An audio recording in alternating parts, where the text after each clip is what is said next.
What's good, y'all? It's your boy Ross back at again with another video. So I'm gonna check out 10 things Triple H ruined in WWE. Now, I think a lot of people, especially this past year, has been very critical on the decisions that Triple H has made when it comes to what we see on WWE television.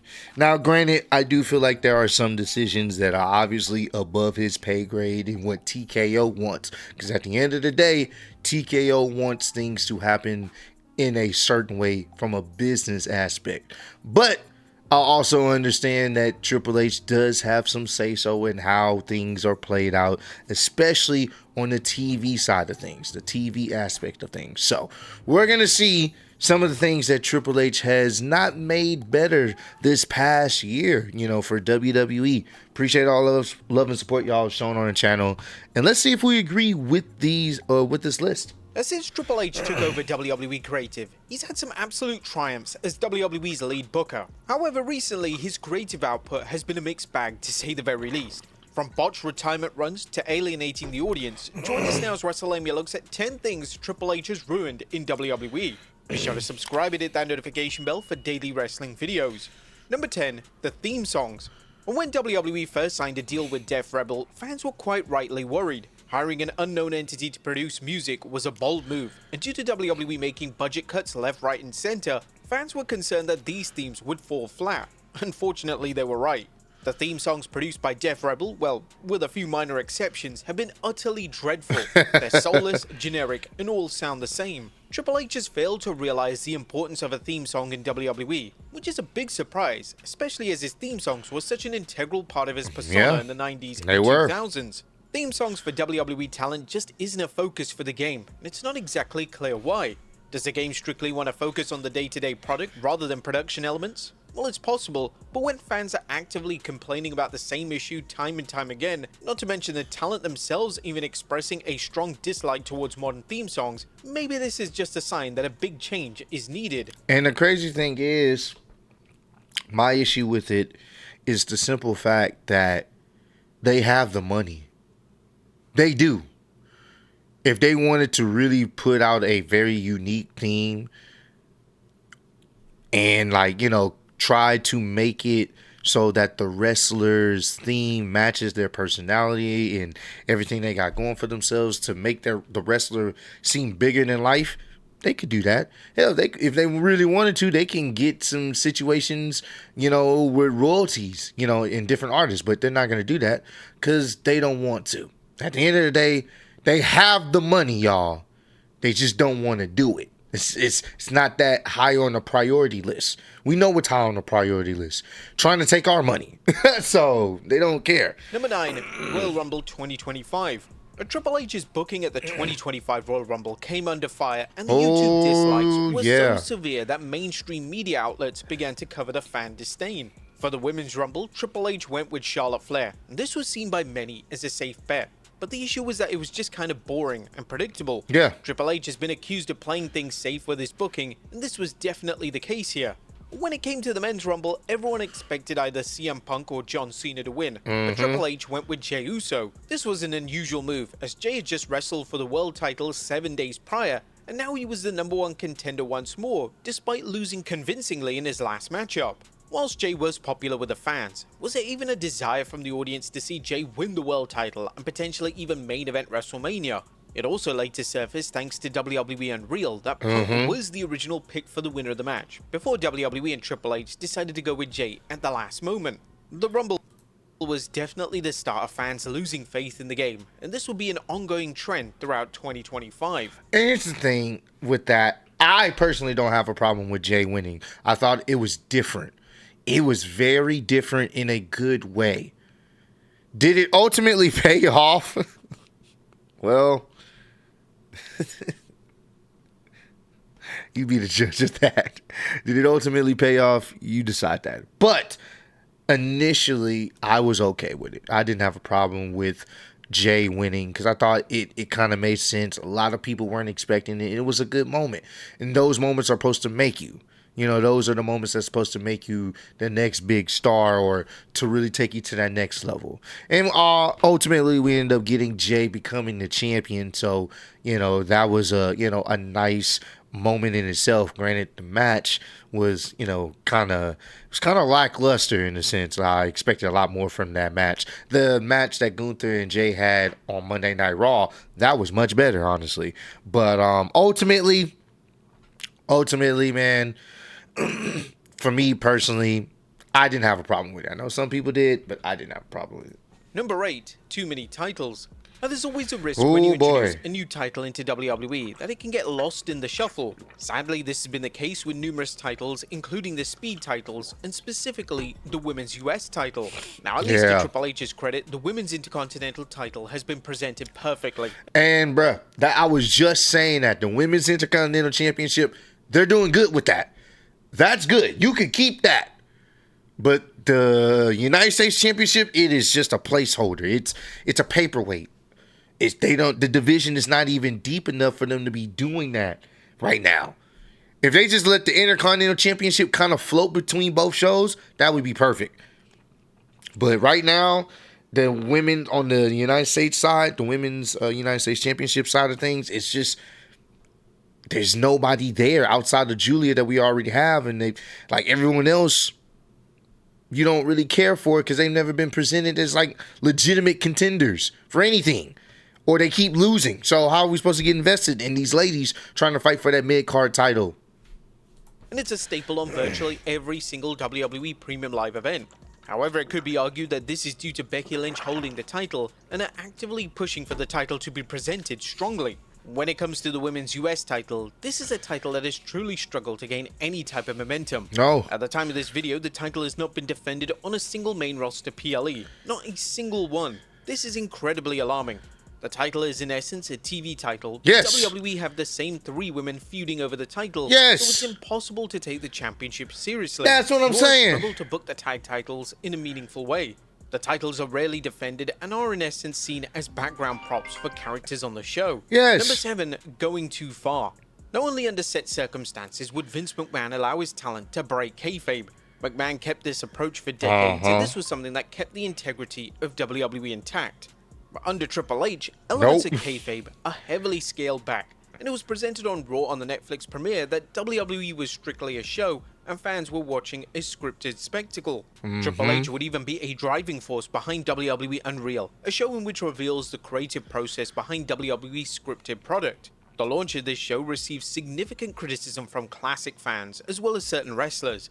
Did fans really need to see the WWE creative meetings? Well, not really, as it was in essence used for content on the Netflix platform rather than anything substantial.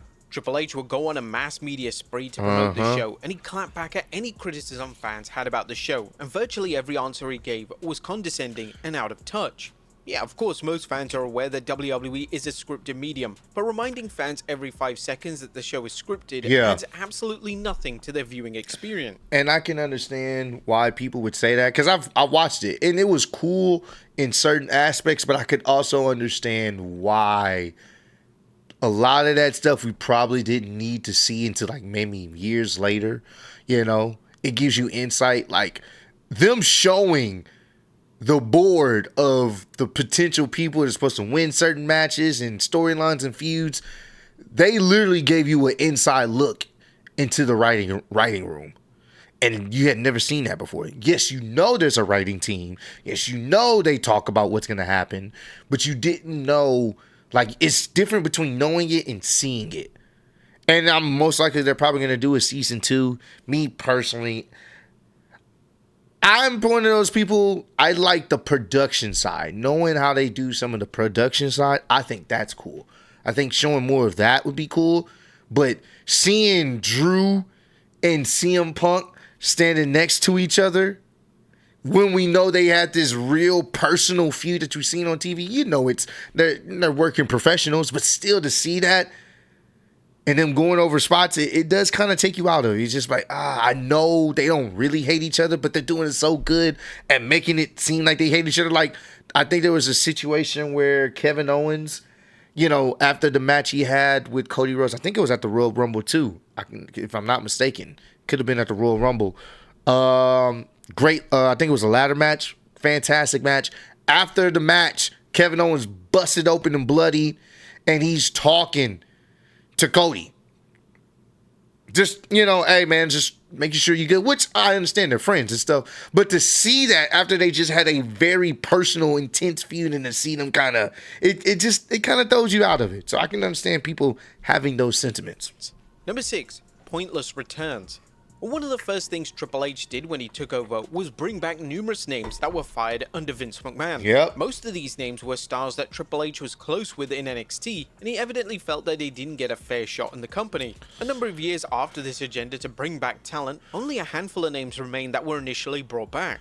The names that have been huge successes are Bronson Reed and Chelsea Green, whilst the names that completely flopped were names such as Emma and Hit Row. Triple H would re-sign over a dozen names without a creative plan in place, which was completely reckless. Why would he sign talent without any idea what he was going to do with them? Even former world champions that the game re-signed, such as Braun Strowman, were once again fired from the company, and it was almost as if Triple H was trying to prove a point to Vince McMahon, but this point didn't exactly land the way Triple H intended. Number 5. Lying through his teeth. A TKO has made the executive call to make Triple H the face of the WWE corporate brand. In essence, Triple H is the first image fans see when it comes to any corporate promotion of the show. So if TKO needs to make any major announcements when it comes to WWE, Triple H is the man to do this. This makes sense, as after all, the game books the show, and in theory, having Triple H answer questions from the media should have fans build up an equity in him as a leader and a visionary. Sadly, in 2025, the game has had a weird vendetta against the fans and the wider media. Oh yeah, he's come across as extremely bitter. He has been shooting back at the fans. He has. He definitely this past year. He's been more defensive on fans' view and portrayal on certain situations or certain booking decisions and stuff like that. So that has been much more noticeable and resentful. In various interviews across the year, the game has stated that WWE doesn't listen to the internet as the internet isn't real life, and all they do is complain. This is total fabrication on the part of the game, as WWE have acted on fan complaints numerous times since he took over. The fan resentment towards Cody Rhodes losing his WrestleMania 40 spot even led to a major pivot in the company. So for the game to claim this is a total insult. Triple H has also been caught out in other lies in 2025. He frequently claimed that John Cena is picking his final opponent in 2025, yet Cena has outright denied this any chance he can get. The game even tried to pin Brock Lesnar returning on Cena, and Cena was quick to state that he was just working with whatever WWE gives him. One of Triple H's more outlandish lies was when he claimed that R-Truth's firing was all part of the show. It wasn't. Obviously implying that the firing and subsequent rehiring of R-Truth was just a storyline. Nope. Truth even had his own son publicly deny this, which was a dreadful look for Triple H and WWE as a whole. Number 4, taking on two. And guess what? It didn't go nowhere. It went absolutely nowhere. So the point I'm trying to make here is very simple. It's very simple, bro. At the end of the day, saying that the fans on the internet don't really, in a sense, matter, it's not real. There's some truth to that because a lot of people just be complaining. Like, he's not wrong, but there's also the other side where they do listen to the fans because of the backlash is so crazy and so monumental that they do listen to the fans. They've done it in years past. They do. It's not all the time because, once again, fans are very fickle. So I know they understand that. But there have been major situations where the fans essentially voiced their opinion so much that it made people be like, okay, let's see if we can pivot here. They've done it in the past few years. So, obviously him just kind of making that broad statement, even though when you really look at it, that's not the case. Not everybody is going to be able to get brought back, obviously. Not every situation is going to change because the fans wanted to. But some of the major ones have happened because the fans was very outspoken. Too much. A Triple H running WWE by himself is far too much for any company to ask, so the game delegates when it comes to certain shows, so he can put his focus into other areas. This has been seen with him delegating SmackDown to Road Dogg, which has received less than stellar results. For sure. On the contrary, the brand NXT, being led by Shawn Michaels, has been a shining light in recent years, as Michaels understands modern wrestling, and his booking of the women's division in particular has received widespread praise. A lot of people have been liking it. TKO has drastically altered the schedule in 2025, so whilst live events have been virtually abolished, the introduction of Saturday Night's main event has massively messed up WWE's pacing for shows. They went through a period of having a show every 2 weeks for the first half of 2025, and there were sometimes just 7 days between major shows. This may have worked if the shows were good, but the Saturday Night's main event shows have been underwhelming, and fans have even questioned if Triple H even cares about them. Triple H and Nick Khan would go on an extensive media tour promoting WrestlePalooza on ESPN, and they actively told everyone who would listen that the show was going to be a mini WrestleMania of sorts. It wasn't. Fortunately, it surfaced that the build to the show wasn't the focus for the game, as during one of the episodes of Raw during the build to the show, he decided to miss the show in favor of filming Kill Tony. Shockingly, the game then publicly revealed that he hadn't even watched that edition of Raw that he missed, and he had zero idea that a planned segment between Io Sky and Stephanie Vaquer hadn't even gone ahead. Number 3, over-reliance on... And once again, that's not good either, bro. It's not good, bro. He's like, wait, what? That didn't happen? Oh, man. Oh, man. Celebs. A celebs being involved in WWE is nothing new. However, under TKO, this has gone to an extreme. TKO and WWE will do just about anything for any type of celebrity endorsement. Whilst this has worked well with Bad Bunny and Jelly Roll, not every celebrity endorsement is going to lead to a surge of interest in the wider product. This has backfired massively on WWE with Travis Scott. Yep. Scott was involved in a major angle with John Cena and Too Cody Rhodes, involved. was even presented as a difference maker in the WrestleMania main event. Yes. Scott then disappeared from WWE programming, and it appears that both have cut ties. This was a complete waste of time and didn't lead to anything of note. Fans are quick to point out that whenever WWE promotes a new show, such as WrestlePalooza on ESPN, they put celebrities such as Snoop Dogg at the forefront. This is confusing, as these names aren't on the shows, so if new viewers expect to see the likes of Snoop Dogg on the show, then they're going to be rather disappointed. WWE and Triple H need to realize that the WWE boom period that began around late 2022 and early 2023 occurred thanks to the product being red hot. Yeah. It wasn't due to the involvement of a single celebrity. Triple H is just so obsessed with making his product seem cool that he's forgetting what made the product receive popularity in the first place. Number 2. A dire WrestleMania. Now, if there's one show Triple H and WWE can't afford to drop the ball on, it's WrestleMania. Not WrestleMania again. is WWE's signature showcase, and thanks to stellar offerings with WrestleMania 39 and WrestleMania 40 respectively, WWE fans expected greatness with WrestleMania 41. Ultimately, WrestleMania 41 was one of the worst offerings of the Triple H era. Yes. A lot of the matches didn't land, and certain matches such as Logan Paul versus AJ Styles and New Day versus the War Raiders were met with utter silence from the crowd. This was partly due to tiresome build for the biggest show of the year where nothing felt developed and everything was thrown together without any purpose. The biggest match that Triple H dropped the ball on was the Night 2 main event, specifically John Cena's WWE title win. The match was slow, boring, and when Travis Scott interfered, it made things even worse. The Rock not appearing wasn't Triple H's fault, but he could have easily come up with a better finish that didn't send the fans home angry and disappointed. And number 1, John Cena's retirement tour. Yep, I figured this would be The retirement here. of John Cena is single-handedly the biggest missed opportunity of the modern era. Cena was available for every single PLE in 2025, and this could have been used to build compelling story arcs, revisit classic feuds, and have Cena work with names he's never worked with before. Yes. Triple H's grand idea was to turn Cena heel. And granted, this was a pivot, as The Rock wanted Cody Rhodes to turn heel, Yeah. but everyone, including Rhodes, knew that this was a backwards move. Turning the face of WWE heel for no other reason other than to create headlines would have backfired massively. With that being said, did WWE still need a major heel turn? Well, no, not really. The heel turn itself was delivered well. Yeah. However, with The Rock stepping away from the storyline, Triple H needed to creatively explain the rationale behind the heel turn. Triple H's best idea was to have Cena claim that he was going to ruin pro wrestling, and this was because the fans booed him at one period during his career. This made no sense. Cena hadn't been booed in a number of years. In fact, those fans that previously booed Cena were now his biggest supporters. This just didn't work. No. Cena would strip back all the fun elements of his babyface presentation, and it just wasn't landing. Cena would also drastically alter his promo style and would begin to talk like an over-the-top cartoon villain. and this made fans question what on earth WWE were even thinking. Cena would revisit classic feuds with Randy Orton and Punk, but due to limited bills, the feuds weren't explored to the fullest. Yeah. And WWE even made the contested call to have Cena feud with R-Truth during his final run. Cena wasted 2 matches on Truth and even lost one of them via DQ. Cena would also spend a number of dates working with Logan Paul, which naturally upset the fans. However, it was worth addressing that his match with Logan Paul in Paris was rather splendid. Just before SummerSlam 2025, Triple H decided to pivot on the entire Cena heel turn and basically retcon the whole turn. Cena would randomly be back to being a good guy, and the past few months were just erased from existence. Cena would make amends with fans, Cody Rhodes, and even R-Truth, and fans were just supposed to forget it ever occurred. Cena as a heel was such a huge opportunity to deliver some compelling television, but Triple H massively dropped the ball. Fans have theorized that Cena was dissatisfied with the heel turn and ordered a direct pivot, and a lot of Cena comments and interviews support this theory. If this is the case, nobody can blame him, and it'll be interesting to see what Cena states about his heel persona when he's officially out of WWE next year. But there you have it, folks. Oh my god.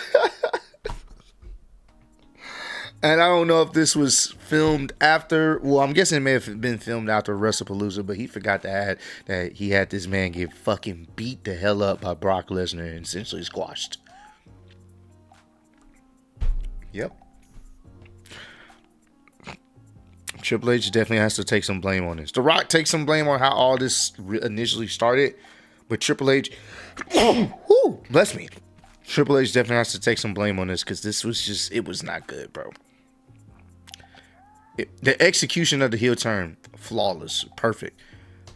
The success of it, like the aftermath of the initial heel turn itself, didn't go nowhere. This will go down as one of the worst retirement runs. Not because we didn't get great matches and some good storylines here and there, because of the potential wasn't really extended. They really could have did something with all the dates, and we didn't really get as much as we should have gotten from him. And it's really unfortunate.